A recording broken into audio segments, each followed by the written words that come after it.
Assalamualaikum warahmatullahi wabarakatuh.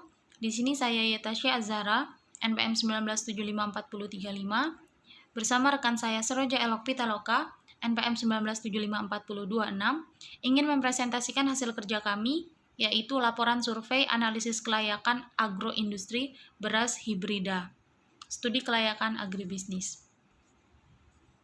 Latar belakang, tanaman padi merupakan salah satu sumber pangan terpenting yang dibutuhkan hampir mayoritas penduduk dunia, khususnya Indonesia. Pengetahuan dan keterampilan tentang benih sangat diperlukan, karena benih merupakan sarana produksi utama yang menentukan keberhasilan dalam beragribisnis. Beberapa pihak masih meragukan kemampuan padi hibrida dalam menyumbang produksi beras nasional. Pemberian subsidi benih hibrida dengan anggaran yang cukup besar menimbulkan pertanyaan akan efektivitasnya. Bermacam program untuk meningkatkan produktivitas telah dilakukan seperti bantuan langsung benih unggul atau BLBU, cadangan benih nasional atau CBN, dan program sama lainnya. Responden, profil responden yaitu nama perusahaan pabrik beras BM atau Bintang Mas, kemudian nama pemiliknya yaitu Bapak Gisro Raharjo, umurnya 51 tahun, status sudah menikah, alamat Jalan Mangkubumi, Tanjung Anom, Kota Agung Timur, Tanggamus. Bidang usaha, distribusi perdagangan termasuk dari salah satu kegiatan ekonomi yang ikut menghubungkan antara produksi dan konsumsi, sehingga barang bisa segera disalurkan dari produsen sampai ke tangan konsumen. Distribusi padi hibrida berkaitan erat dengan peran para mediator yang terlibat di dalamnya, baik para petani maupun distributor. Bentuk perusahaan. Usaha jasa penggilingan padi memiliki berbagai variasi dalam pola usaha maupun peralatan yang digunakan. Sesuai dengan kondisi di lapangan, penggilingan padi yang menggunakan mesin rice milling unit atau RMU memiliki kapasitas kecil dan merupakan usaha jasa murni yang hanya menerima gabah dari petani tanpa ada kerjasama dengan tengkulak atau pedagang beras. Aksesibilitas. Aksesibilitas merupakan ukuran kemudahan lokasi untuk dijangkau dari lokasi lainnya melalui sistem transportasi. Bapak Gisro Raharjo menjual hasil panen padi di Pasar Gisting dan Kota Agung, yaitu di mana baik aksesibilitas, visibilitas, tempat parkir, lingkungan, persaingan, semua cukup baik sebagai penunjang usaha industri yang dijalankan, khususnya proses pemasaran. Aspek manajemen yang pertama ada perencanaan. Perencanaan adalah tahap awal dalam melaksanakan sebuah usaha. Adapun unsur-unsur yang direncanakan sebagai berikut. Yang pertama ada yang kedua ada money atau uang, yang ketiga material atau bahan baku, yang keempat mesin, yang kelima metode, yang keenam market atau pemasaran. Dan untuk pengorganisasiannya bertujuan untuk mengetahui pembagian kerja guna mencapai tujuan yang telah ditetapkan sesuai dengan rencana yang dibuat.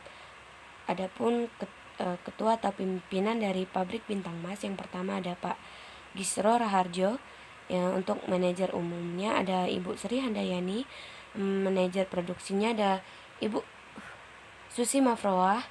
Dan untuk manajer pemasaran ada Pak Budi Yanto, dan 5 anggota pemegang transportasi serta 10 anggota pemegang mesin. Dalam proses pelaksanaan pengarahan, Pak Gisro yaitu sebagai pemimpin perusahaan harus dapat mengarahkan para karyawannya untuk mengerjakan pekerjaan dengan cara memberikan instruksi, petunjuk untuk mudahnya para karyawan dalam menjalankan tugas. Yang selanjutnya ada aspek pemasaran. Aspek pemasaran yang dianalisis biasanya akan meliputi beberapa hal. Yang pertama ada kebutuhan pasar. Pak Gisro atau pabrik Bintang Mas menyediakan beras dengan beberapa kemasan, yaitu yang pertama ada 5 kg, 10 kg, dan ada juga yang 25 kg. Untuk segmentasi pasarnya sendiri, berdasarkan pembahasan kami yang kami peroleh, yaitu segmentasi pasar kluster 1 di mana 49,0% didominasi oleh jenis kelamin perempuan dengan rentang pendapatan 3 juta sampai 3.999.000 rupiah di usia 35-49 tahun. Dengan tingkat pendidikan S1 atau D4, berprofesi sebagai pegawai swasta.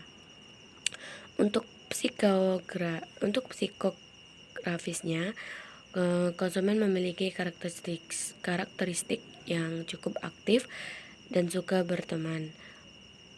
Dan untuk klaster keduanya, yaitu terdapat 31,0%,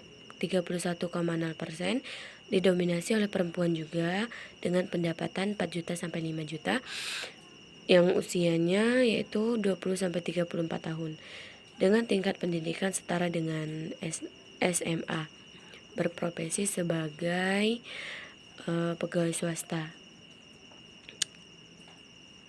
atau S1 sederajat dengan D4. Untuk targetnya sendiri,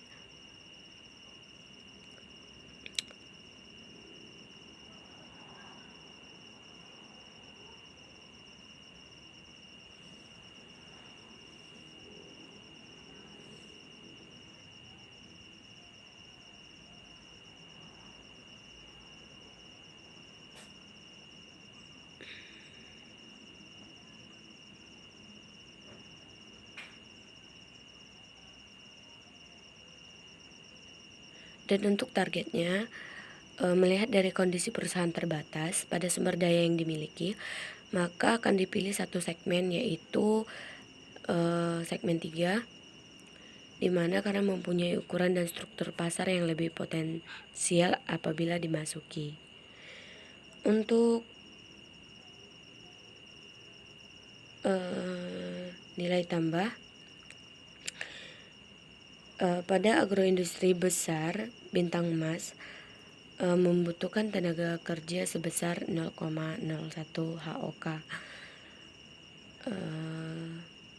Agroindustri beras Siger SU memberikan nilai tambah sebesar Rp3.065.038 per kilogramnya. Sedangkan bahan baku atau 2,04 kali harga bahan baku. Sedangkan agroindustri beras BM memberikan nilai tambah sebesar Rp1.508.004 per kilogram bahan baku, atau setara dengan 1,68 kali harga bahan baku. Peningkatan nilai tambah yang diberikan agroindustri bintang emas terbilang cukup besar.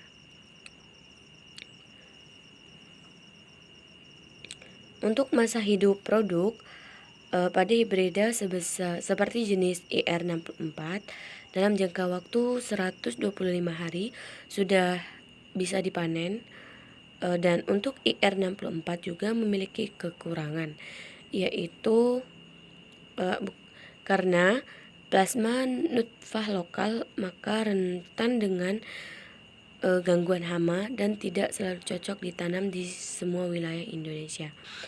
Dan untuk struktur pasarnya, bintang emas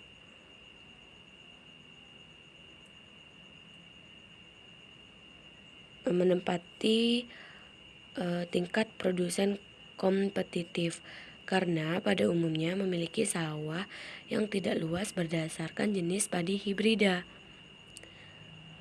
Beras yang diperdagangkan bintang emas ada yang berasal dari luar bintang emas. Kondisi ini dilihat dari asal beras yang dijual pedagang besar maupun pengecer.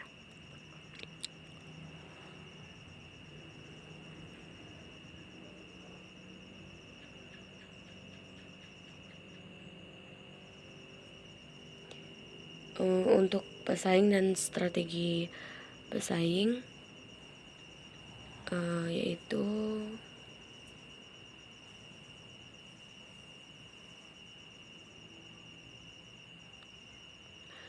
untuk persaingan produk BM, produsen padi lainnya pun tidak kalah dengan BM.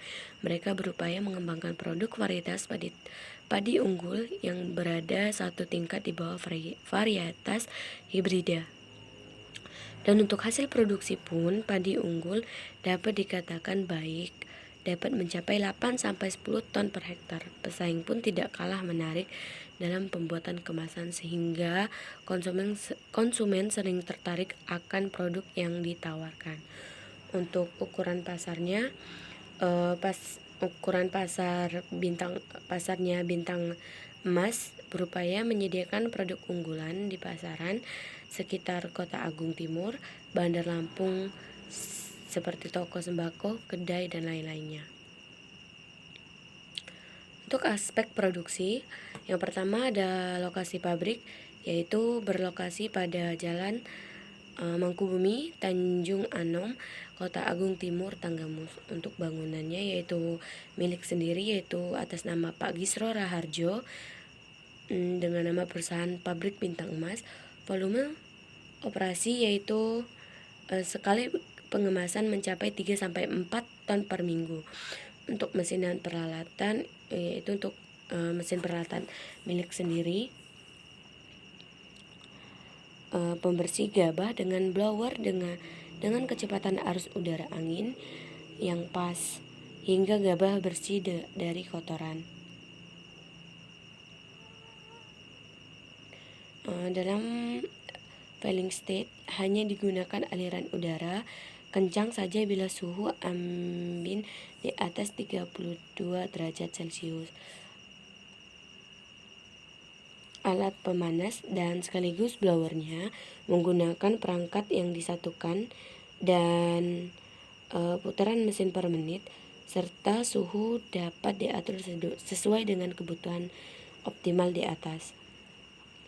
Untuk bahan baku utama dan bahan baku penolong dalam produktivitas produk, beras hibrida ini hanya menggunakan satu jenis padi, yaitu padi hibrida yang memiliki banyak keunggulan. Untuk tenaga kerjanya, Pak Gisro mempekerjakan 15 orang dalam memproduksi beras hibrida.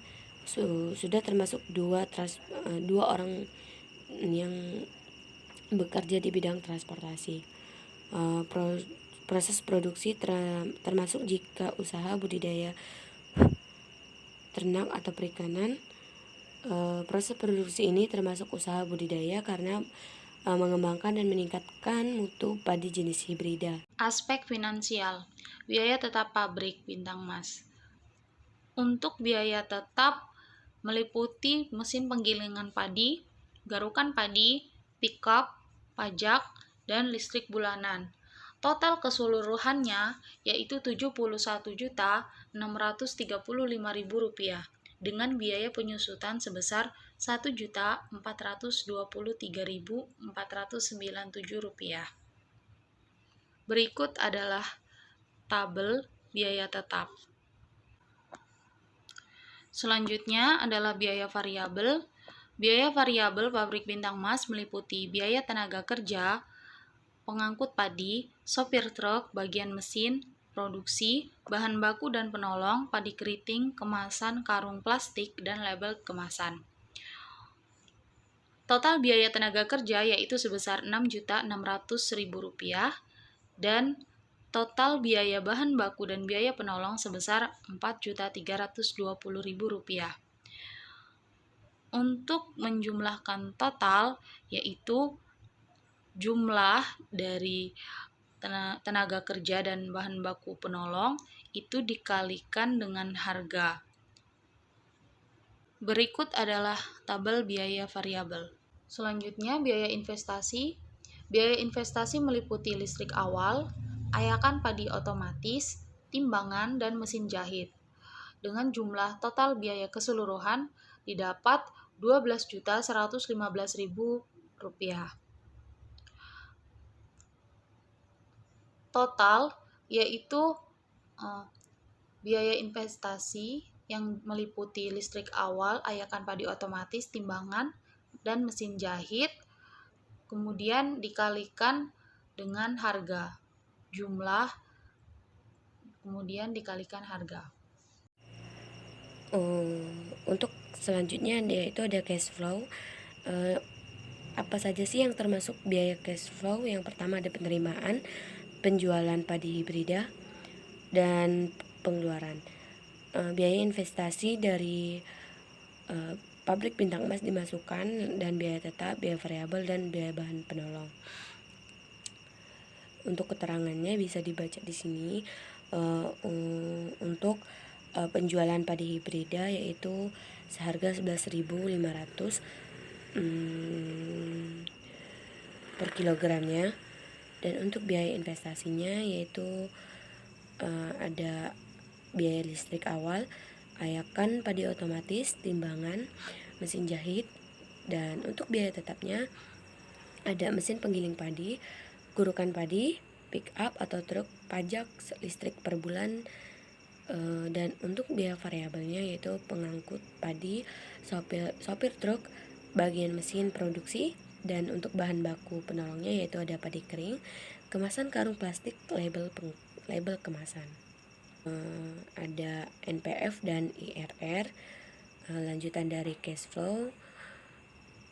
Untuk present value-nya sebesar 15,247742, dan untuk present value-nya ada minus 0,717354. Untuk analisis sensitivitasnya menggunakan peningkatan investasi sebesar 40%. Untuk present value-nya sendiri ada sebesar 3,742191. Sedangkan untuk BC rasionya ada sebesar 3,742115, dan untuk itu yang selanjutnya ada 75,5899. Setelah dilakukan analisis sensitivitas dengan adanya kenaikan operasional sebesar 45%, maka diperoleh nilai NPF sebesar 3,74 ya, plus, dan BC dan BCR sebesar 1,04955595, dan untuk BCR lebih besar dari 1, dan IRR-nya yaitu 44%. Sehingga dapat disimpulkan bahwa usaha atau proyek dari pabrik bintang emas ini masih dapat diteruskan karena visible atau bisa dapat dikembangkan selanjutnya. Terima kasih, sekian dari presentasi kelompok kami. Kurang dan lebihnya saya mohon maaf. Wabillahi taufiq walhidayah. Wassalamualaikum warahmatullahi wabarakatuh.